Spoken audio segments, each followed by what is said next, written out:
So I'm here with Sarah Cox. And Sarah, I just want to start with congratulations on your new book. Thank you. It's been quite the experience. And so I'll start off with why it is what sparked an interest in covering the issues at Site C. Well, I started spending some time in BC's Peace River Valley, a place I only went to for the first time 5 years ago. It's largely out of sight and out of mind for most British Columbians.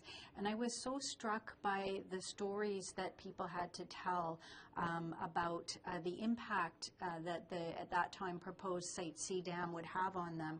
And I felt that people elsewhere in the province and in Canada would be interested in hearing these stories. And so the book tells the story of the Site C dam project through the eyes of the farmers and First Nations members and communities who have been fighting it. And so can you give us a little bit example of the types of stories that you heard?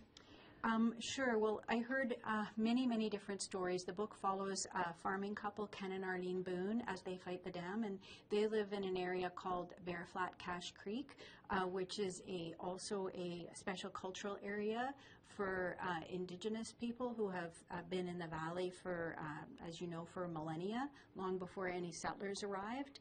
And it's a place that is still a gathering spot. It's a traditional gathering spot.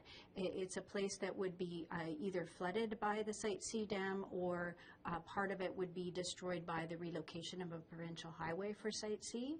And so the Boones have worked very closely with First Nations in the valley to oppose the project. And so the book details some of the stories of these people as they go about to protect this special cultural area and the place where the Boones live, where 3 generations of their family have lived.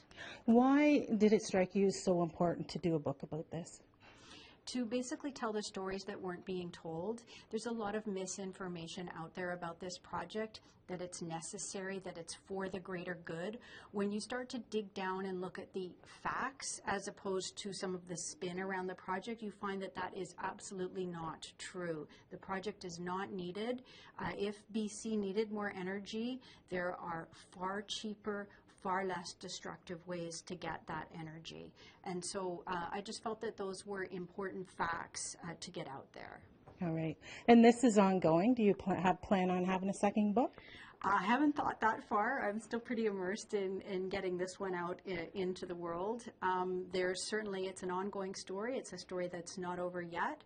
The question of whether Site C violates treaty rights has never been determined by the courts, and there is an ongoing court case launched by West Moberly First Nations and Prophet River First Nation, and so everybody will be watching that to see what happens with that court case, and the story is far from over. For example, the Boones, most of the Boones farm and their farmhouse was expropriated by the BC government, but they are still in that farmhouse, and people are still speaking out against this incredibly destructive project.